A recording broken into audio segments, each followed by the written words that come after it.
Bom dia, irmãos. Que a graça e a paz do nosso Senhor e Salvador Jesus Cristo esteja com cada um de vocês, com as suas famílias, com você também que nos acompanha pela internet. Todos nós somos muito bem-vindos nessa casa. Nós estamos nessa casa de oração para aprender mais de Deus, para poder cultuá-lo melhor. A escola dominical é um espaço fantástico, porque nós só podemos adorar aquilo que conhecemos. E esse é o lugar, esse é o local onde nós aprendemos mais do Senhor para poder adorá-lo. E eu convido você já a abrir a palavra do Senhor em Oséias, capítulo 3, verso 1. O texto que já foi lido, a canção que já foi cantada, tem tudo a ver com aquilo que nós vamos estudar nessa manhã. Porque o texto que vamos estudar fala do amor de Deus. Aliás, o tema dessa aula é o amor incondicional e redentor do Senhor. O amor incondicional e redentor do Senhor. Diz assim a palavra do Senhor. Disse-me o Senhor, vai outra vez, ama uma mulher, amada de seu amigo e adultera, como o Senhor ama os filhos de Israel, embora eles olhem para outros deuses e amem bolos de passas. Até aqui. Santo Deus, nós queremos te louvar e te bendizer pela liberdade, pelo grande privilégio que temos de estar aqui nessa casa de oração nessa manhã. De poder, ó Deus, abrir a palavra do Senhor, de poder ler a palavra do Senhor, que é inspirada pelo Senhor mesmo, de ter livre acesso ao Senhor por meio de Jesus Cristo, nosso Senhor e Salvador. Nós te louvamos, Senhor, que grande privilégio nós temos, o nosso coração se alegra por mais um dia do Senhor estarmos aqui, ó Deus, para aprender mais do Senhor. Todavia, Senhor, nós carecemos do Senhor. Nós precisamos do Senhor nesse momento. Nós precisamos que o Teu Santo Espírito trabalhe na nossa mente, trabalhe no nosso coração, aplique as verdades que serão destacadas aqui ao nosso coração e nos ajude a colocá-las em prática, não para a glória do nosso nome, mas para louvor, glória e honra do Teu santo nome. Fala ao nosso coração nessa manhã, ó Deus, eu te peço em nome de Jesus. Amém.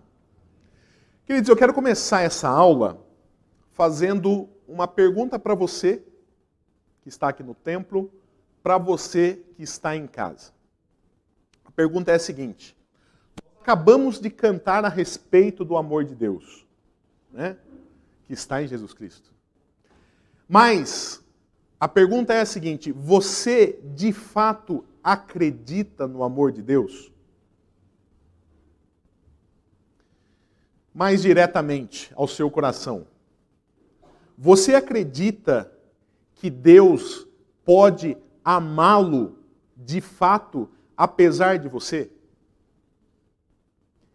Pense nos seus pecados. Pense em tudo que você fez contrário à vontade do Senhor. Pense na sua desobediência. Você acha de fato que Deus pode amá-lo? Ok. Já respondeu para você. Outra pergunta, e essa eu quero a interação de vocês. A primeira era para você responder para você mesmo. Agora eu quero saber de vocês. Quem aqui conhece pessoas que não acreditam no amor de Deus? Levanta a mão. Muito bem. Então, todos nós acreditamos, conhecemos pessoas que não acreditam no amor de Deus. Aliás, a minha conversão foi bastante interessante, porque foi num acampamento, o pastor perguntou, quem aqui não acredita no amor de Deus? E naquele meio, eu fui o único que levantou a mão. E eu estava assim meio que de frente com o pastor, e ele me olhava e torcendo para eu abaixar a mão, e eu continuava olhando para ele, até o final da palestra. Eu fiquei olhando para ele, porque eu não acreditava no amor de Deus. Veja que interessante, né? Mas todos nós conhecemos pessoas que não acreditam no amor de Deus. E muitas vezes nós também não acreditamos no amor de Deus, nós temos falhas. Vou dar um exemplo para você. Você conhece pessoas que já pensou assim, ou já ouviu frases do tipo, essa pessoa não tem mais jeito? Esse aí,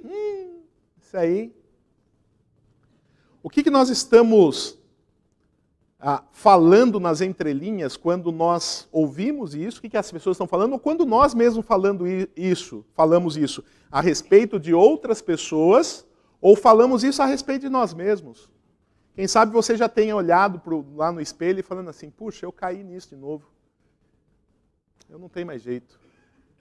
Deus não pode me amar dessa forma. Deus não, né? Eu sou terrível.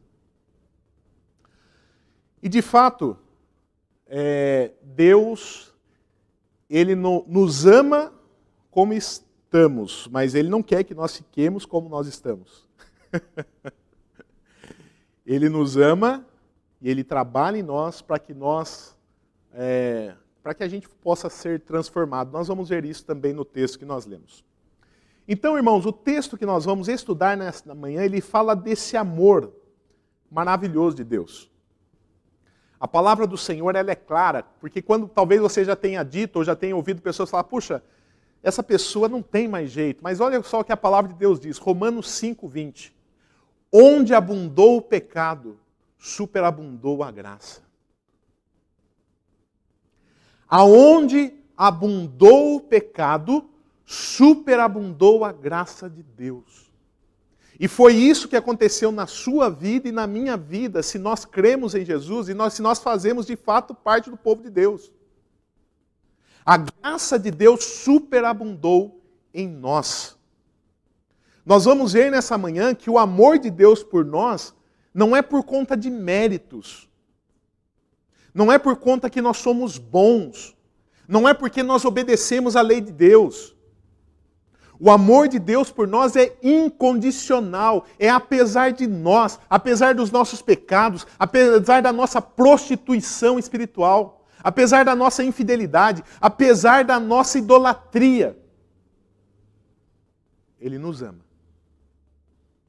E Ele não só nos ama, mas Ele prova o amor dele por nós. O livro de Oséias, ele é o livro do amor. Porque Oséias, irmãos, ele não só falou a respeito do amor de Deus. A vida de Oséias ilustrava o amor incondicional de Deus pelo seu povo, por mim e por você. O povo, nós já vimos isso, que Oséias estava profetizando. Nós vimos que em 931 a.C., a ruptura do reino de Israel, reino do norte, as 10 tribos se dividem e formam o reino do norte, Israel, e o reino do sul, Judá. O reino do norte, essas 10 tribos, nós vamos ver isso um pouquinho mais adiante da aula, essas 10 tribos, elas rejeitam a Davi, o reinado de Davi, e eles seguem a Jeroboão.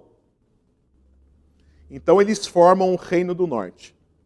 E o reino do norte quebrou a aliança com Deus. Ele pecou, ele se rebelou contra o Senhor, e ele apresentava 2 tipos de rebelião. 2 tipos de prostituição. Primeiro, a prostituição política. Nós falamos disso na semana passada. Alguém lembra qual que é? Tem 2 tipos de prostituição, a prostituição política e a prostituição cultica. O que era a prostituição política? Vocês lembram ou não?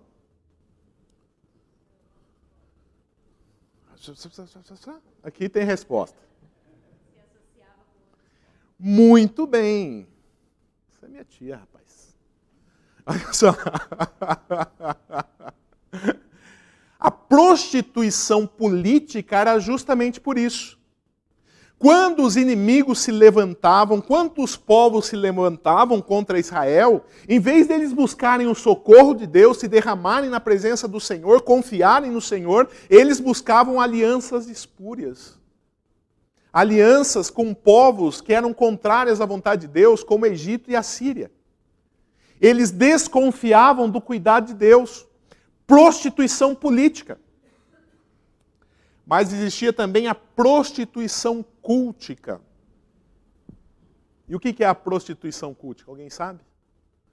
Além da Dete? Buscava, muito bem, Rose, é isso mesmo. O povo de Deus, em vez de confiar no Senhor, no Deus de Israel, no Criador dos céus e da terra, eles buscavam outros deuses, de maneira especial a Baal, porque Baal era o deus da fertilidade.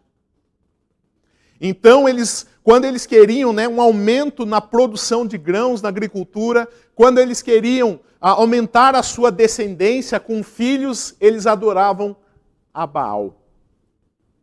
Se prostituíam com outros deuses. Esse é o povo de Deus. Esse é o povo do Senhor. E Deus chega para Oséias e fala assim: Oséias,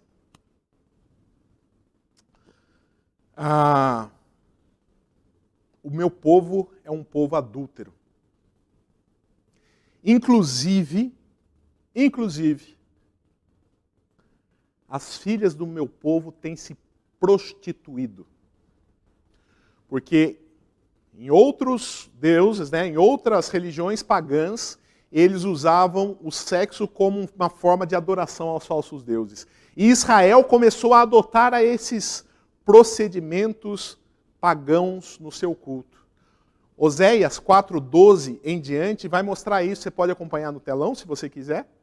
O texto diz assim, Oséias 4:12, o meu povo consulta o seu pedaço de madeira e a sua vara lhe dá resposta, porque um espírito de prostituição os enganou.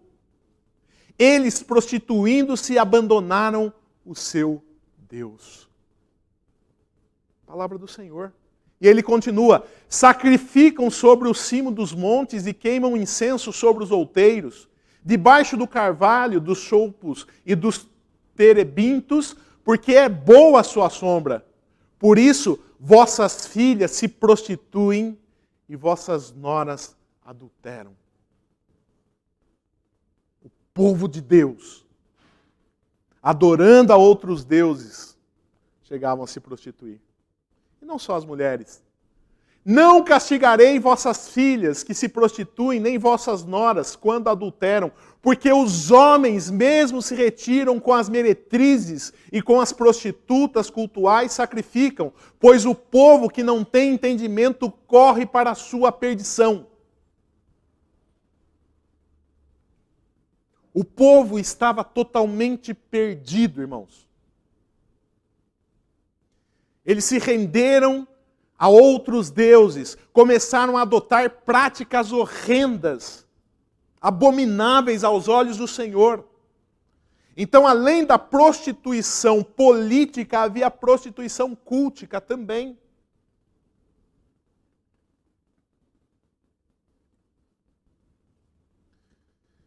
E para ilustrar essa imoralidade espiritual, Deus chega para o profeta e fala assim, Oséias, você vai casar com uma prostituta. Está lá, Oséias 1:2.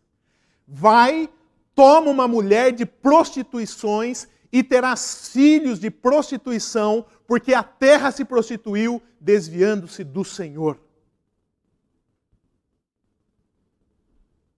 A sua vida, Oséias, vai ilustrar aquilo que o povo tem feito comigo. O seu relacionamento conjugal, a prostituição da sua esposa, o adultério da sua esposa vai ilustrar o adultério espiritual do meu povo para comigo. A infidelidade do meu povo para comigo. E Oséias obedece, como nós vimos no capítulo 1, e ele tem 3 filhos com essa mulher. Na verdade, ele teve só um filho. Os outros 2 são filhos de prostituição, filhos de adultério. O primeiro filho é Jezreel. Jezreel, na verdade. Por que Jezreel? Jezreel era um vale onde aconteceu uma chacina. E Deus está falando assim, eu vou vingar o que aconteceu lá. A segunda filha é desfavorecida, porque Deus está falando o seguinte, olha, Israel não tem mais o favor de Deus, porque tem se prostituído. E o terceiro filho é não meu povo. Porque com essas práticas vocês estão demonstrando que não tem, vocês estão servindo a outros deuses. Vocês não são mais meu povo. A prática de vocês está mostrando isso.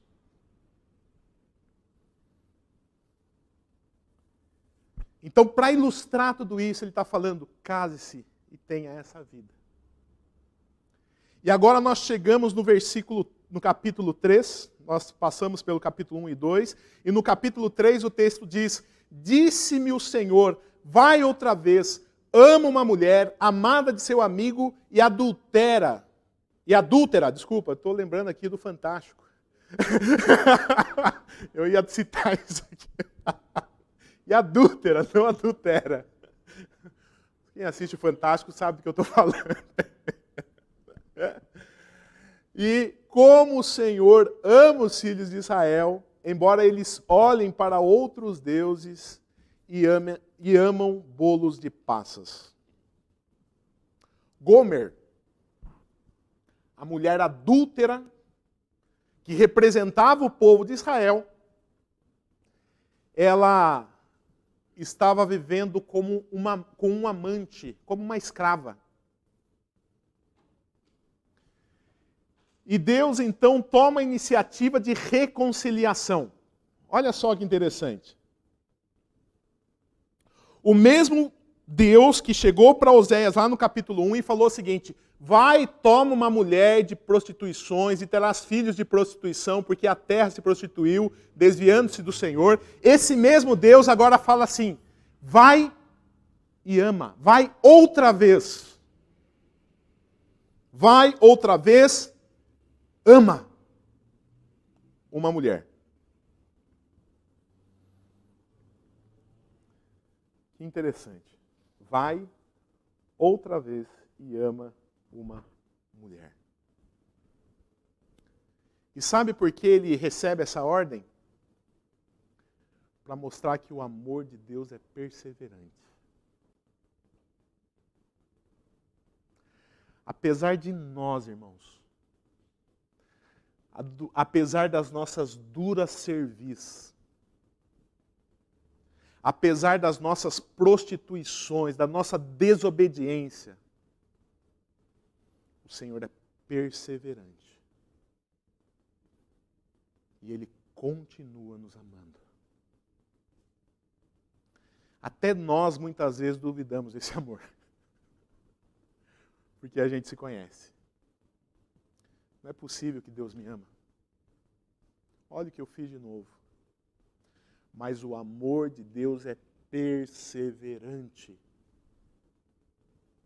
Ele nos ama apesar de nós. Ele nos ama apesar da nossa loucura. Ele nos ama apesar da nossa desobediência.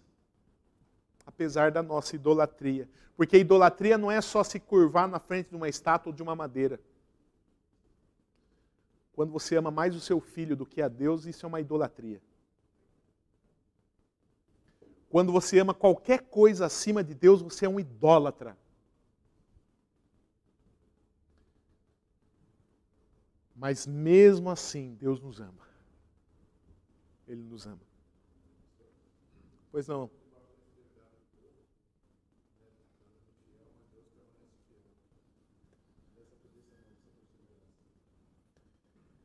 O André está destacando aqui, eu vou repetir, André, por causa do pessoal da internet, tá? Mas o André está falando justamente isso, que apesar, a perseverança do amor de Deus, ele está ressaltando isso, a perseverança do amor de Deus, porque apesar de nós, Deus aqui continua amando, e é isso que ele faz. Vai outra vez.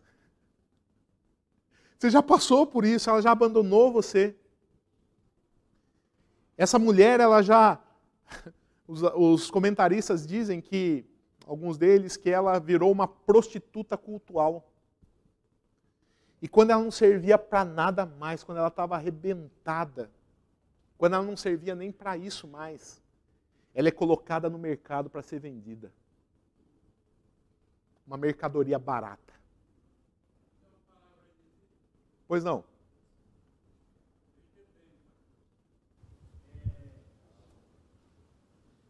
Na genealogia de Jesus, tem uma prostituta.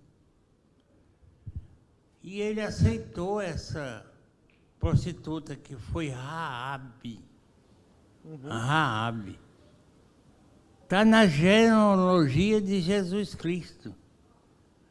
Deus nos ama de tal maneira que não discrimina nenhum dos seus filhos desde a fundação do mundo. Não discrimina. É verdade. E é isso que exatamente que eu estou falando. A palavra de Deus, inclusive, diz o seguinte, Romanos 5:8, mas Deus prova o seu próprio amor para conosco pelo fato de ter morrido por nós, sendo nós ainda pecadores.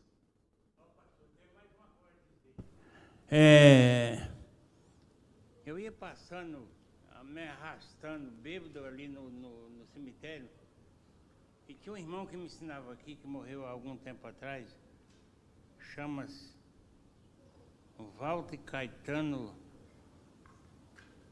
grande amigo meu e irmão que morreu, marido da dona Nena. Ele falou assim, aquele lá não tem mais jeito, mas para Deus tem tudo. Tem jeito sim, porque Ele me escolheu antes da fundação do mundo e no tempo certo Ele me acolheu nos seus braços. Essa é a verdade. E eu estou aqui. Dormi bêbado e acordei são. Muito obrigado. E você não é pior do que nós que não dormimos bêbado. Pelo menos eu não dormi. Eu já fiz outras coisas piores, talvez. Mas diante de Deus, nós não somos igualmente pecadores, mas somos pecadores igualmente. O que eu quero dizer com isso? Que nós temos pecados diferentes. O irmão dormiu bêbado. E eu não usei, mas eu comprei drogas. Percebe? Então nós não temos pecados iguais. Nós temos pecados diferentes. Nós não somos igualmente pecadores. Tem pessoas que têm, inclusive, existe, por mais que as pessoas digam que não há pecadinho e pecadão, existe sim pecadinho e pecadão. Existe uma graduação de pecado.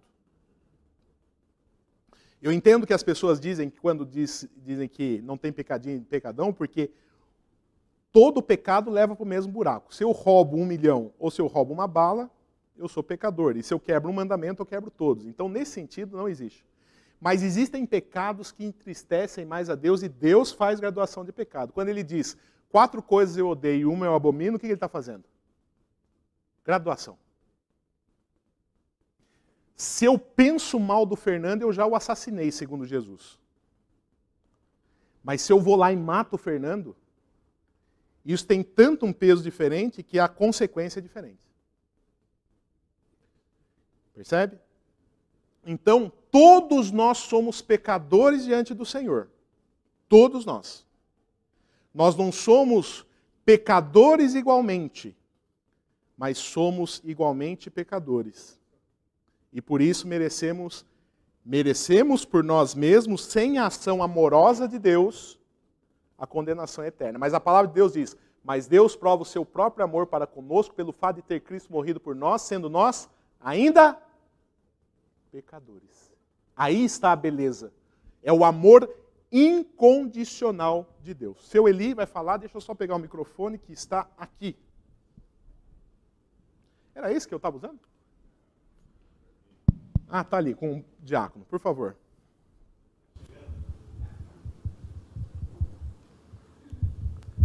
Pastor, o senhor falou pecados diferentes. As consequências também. Conforme o pecado é a consequência. Então, nós sofremos consequências mais fortes, mais fracas, dependendo do pecado. Né? Exatamente. Inclusive, o exemplo que eu usei foi justamente isso. Jesus, ele fala assim, que a lei diz que se eu matar alguém, eu pequei. Mas se eu já pensar mal, né, eu já pequei. Mas tem pesos diferentes. Isso é muito maior, né? Exatamente. Mas veja só, irmãos, o que eu quero destacar com tudo isso? O amor de Deus por nós. Apesar de nós, apesar das nossas duras cerviz, como diz Neemias, Ele nos ama. Aliás, João 3,16, o versículo mais conhecido da Bíblia, talvez, imagino eu, ele diz o seguinte: porque Deus amou ao mundo de tal maneira que deu o seu Filho unigênito, para que todo que nele crê não pereça, mas tenha a vida eterna. Ele deu o seu Filho por amor a você. Você consegue imaginar isso? Ele deu o Filho dele porque, de fato, nós temos problemas com prostituição, com bebida, nós temos falta de autocontrole, nós não amamos como deveríamos, nós somos idólatras, nós temos ídolos no coração. Talvez eu não tenha ídolos de estátua, mas eu tenho ídolos no meu coração e o maior ídolo sou eu.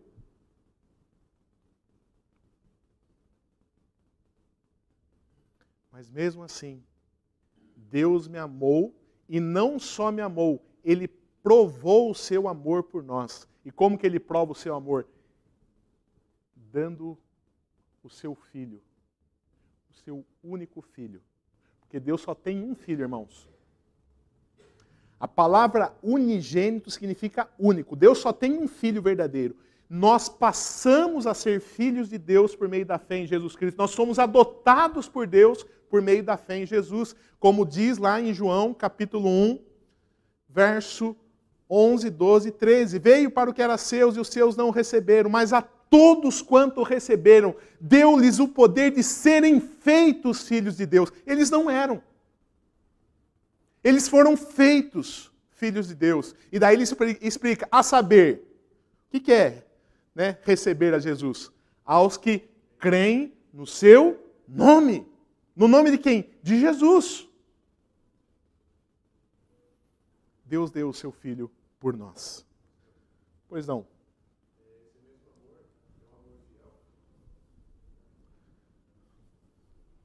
Só vou pedir para você esperar o microfone por causa do pessoal da internet.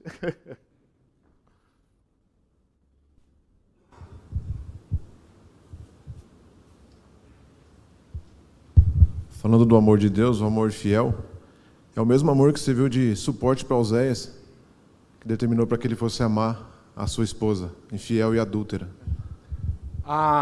Deus não pede nada para Oséias que ele mesmo não faça.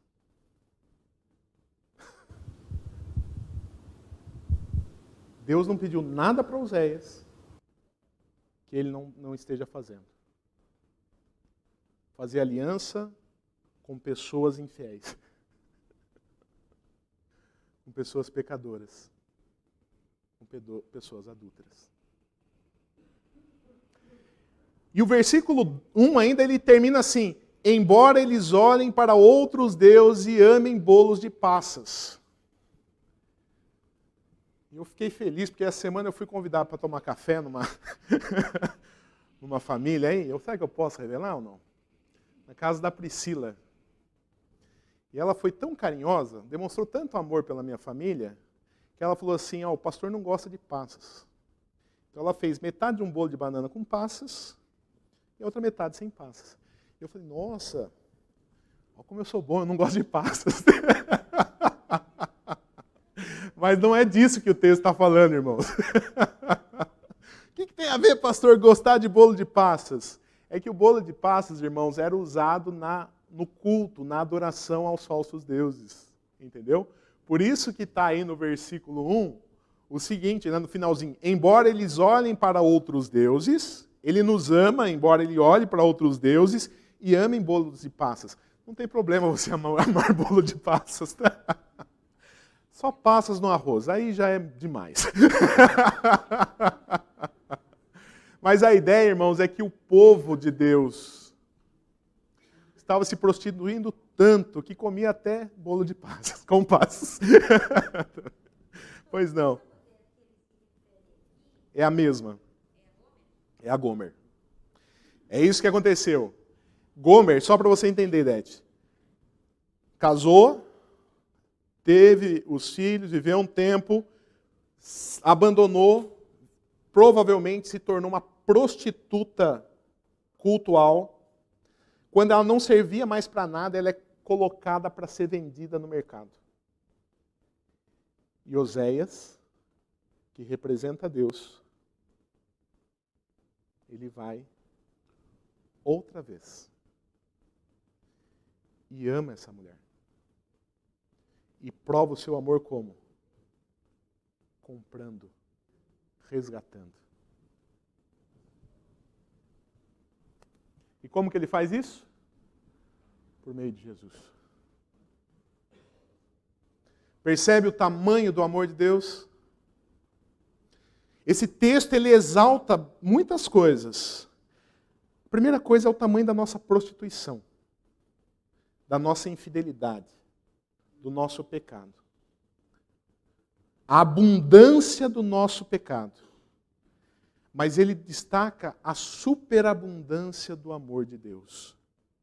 Aonde abundou o pecado, superabundou a graça de Deus. Ops. Só para mostrar, né, que o bolo de passas, voltando na questão do bolo de passas, Jeremias 7,18 diz o seguinte: os filhos ajuntam a lenha, os pais acendem o fogo e as mulheres preparam a massa e fazem bolos para a rainha dos céus. Além disso, derramam ofertas a outros deuses para provocarem a minha ira. Percebe? Então aquele artefato gostoso, a parte sem passas, ele era usado para adoração a falsos deuses. Não é? Então Deus, ele é fiel apesar da nossa infidelidade. Ele é fiel. O verso 2, acompanhe na sua Bíblia, ele diz assim: comprei-a, pois, para mim, por 15 peças de prata e 1,5 homer de cevada. Então veja a degradação do pecado, né? Então Gomer, a mulher adúltera que representava o povo de Deus, Israel, ela começa adulterando, vira uma prostituta e acaba sendo uma escrava. Então o pecado que ela tanto amava, o escravizava. Assim como hoje, né? O nosso pecado nos escraviza. Pensa numa pessoa que é viciada no cigarro, por exemplo, ou viciada em comer muito, ou viciada em sexo, ou viciada em qualquer outra coisa. Ela se torna escrava daquilo. E é muito interessante, porque é isso que acontece com ela. É essa história. Mulher, adúltera, prostituta, escrava. O pecado é assim. Só vai piorando. Lembra de Davi? No ano em que os reis acompanhavam o seu povo, o seu exército na guerra, Davi ficou em casa.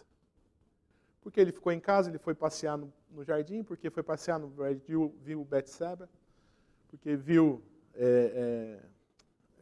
a mulher de Urias, que eu esqueci o nome. Como é que é o nome da mulher de Urias, gente? Me fugiu aqui. Betseba. E depois, porque viu, teve relações com ela, daí chamou o esposo para enganá-lo e acabou na morte. E sabe como começa o pecado, essa bola de neve? No ano em que os reis acompanhavam os seus exércitos na guerra. Cuidado com os pequenos deslizes. Pequenos deslizes geram grandes rachaduras que geram grandes tragédias.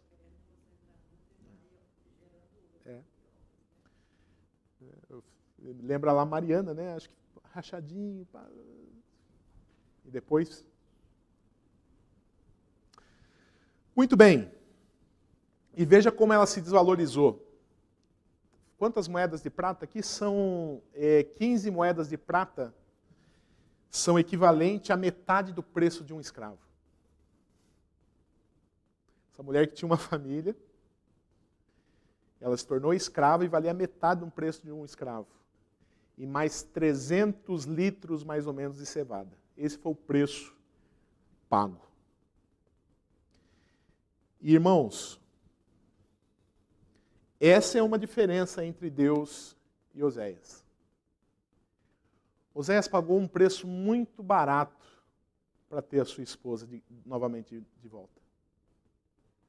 Mas para Deus nos ter, para que eu pudesse ser propriedade exclusiva de Deus, como diz a primeira carta de Pedro, capítulo 2, verso 9, foi pago um alto preço. Um inocente teve que morrer. Ele deu o seu filho, o seu único filho, por mim e por você, o Senhor Jesus Cristo. Primeira carta de Pedro, capítulo 1, verso 18 e 19, diz: sabendo que não foi mediante coisa corruptível, como prata ou ouro, que fosse resgatados do vosso fútil procedimento, que vossos pais vos legaram, mas pelo precioso sangue, como de cordeiro sem defeito e sem mácula, o sangue de Cristo. Esse é o seu preço. Esse é o preço que foi pago pela sua infidelidade, pelo seu pecado, para que você tornasse a ter paz com Deus, fazer parte do povo de Deus, fazer parte da família de Deus. O verso 3 diz assim: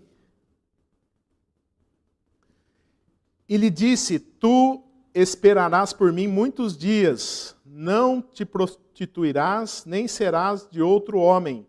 Assim também eu esperarei por ti. Agora um detalhe interessante a respeito de santidade, irmãos. Primeiro é o seguinte, ó a disciplina também do Senhor, a importância da santidade. Ele compra ela de volta, mas ele não volta a ter relações com ela automaticamente. Você vai esperar. Mas não é esperar de qualquer jeito. Sabe, o seu adultério não pode existir mais. Sabe, a prostituição que você cometia não pode haver mais. Você tem que abandonar tudo, absolutamente tudo aquilo que você fazia. E disse, tu esperarás por mim muitos dias, não te prostituirás, nem serás de outro homem, assim também eu esperarei por ti. Então, é exigido o quê? Arrependimento e mudança de vida. E isso é exigido de mim e de você. O Gonçalo falou assim, eu dormia bêbado. Mas agora ele não pode fazer isso. Porque ele foi comprado, ele foi resgatado pelo sangue de Jesus. Pastor Juliano comprou drogas, agora ele não pode fazer isso. Porque ele foi comprado, ele não é mais dele, ele pertence a Deus. Vida cristã é mudança de vida. Aquele que roubava, não roube mais. Aquele que se prostituía, não prostitua mais. Aquele que sonegava imposto, não sonegue mais. Aquele que traía esposa, não traia mais. Aquele que era escravo da pornografia, não seja mais. Aquele que era arrogante, não seja mais. Aquele que tinha dificuldade de perdoar, perdoe.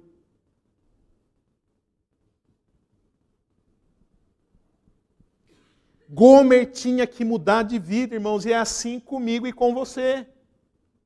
2 Coríntios 5, 14 e 15 diz: pois o amor de Cristo nos constrange, julgando nós isto, um morreu por todos, Jesus morreu por todos, logo todos morreram, todos os crentes, né? E ele morreu por todos, para que os que vivem não vivam mais para si mesmos, mas para aquele que por eles morreu e ressuscitou. O meu velho homem, o velho Juliano, ele vai querer aparecer e satisfazer as vontades da carne dele. Mas eu não posso viver para mim mesmo.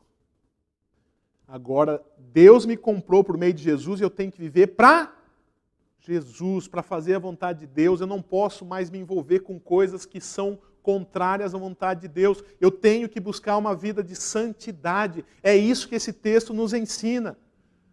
2 Coríntios 5,17. E assim, se alguém está em Cristo, o que é? Nova criatura. As coisas antigas já passaram, eis que se fizeram novas. É mudança de vida. Cristianismo é mudança de vida. Por isso nós estudamos aqui na primeira carta de João, semestre passado, falando que nós temos que ter uma vida diferente.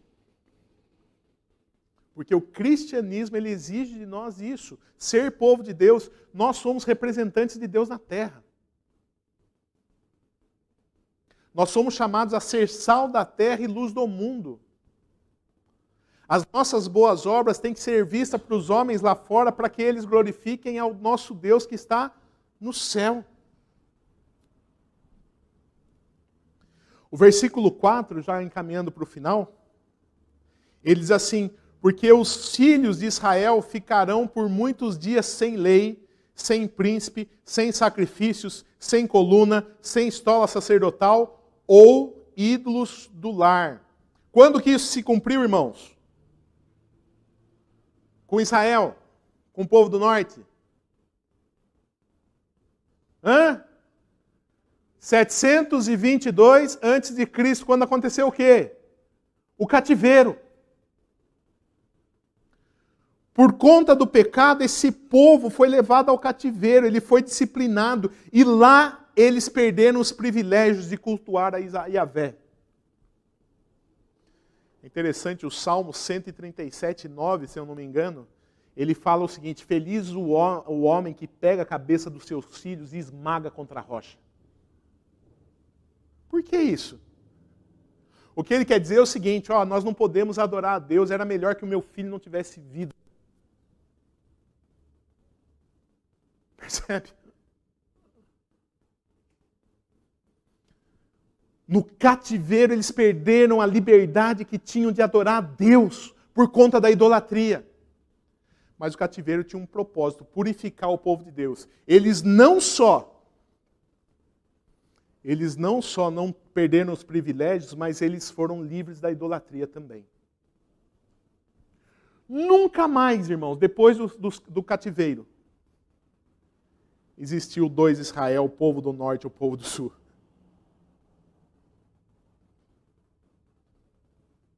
Porque as 10 tribos que tinham se rebelado contra Davi, isso era um pecado, porque a aliança de Deus passava por Davi. Essas 10 tribos, então, elas não se vê mais. Os crentes daqui, eles entendem, não, Davi foi é um pecado seguir a Jeroboão. E esse povo foi liberto, então, da idolatria lá no cativeiro. A disciplina de Deus nunca é para destruir, irmãos. Assim como eu disciplino o Murilo, que é meu filho, para quem não conhece, e eu o disciplino, inclusive batendo, mas é por amor.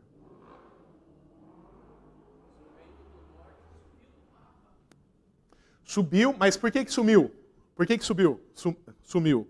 O reino do norte que falava, que seguia Jeroboão. Mas os crentes do reino do norte, eles entenderam, na verdade foi uma unificação, é como se fosse um retorno, não de todos, Fernando, mas dos crentes que lá estavam.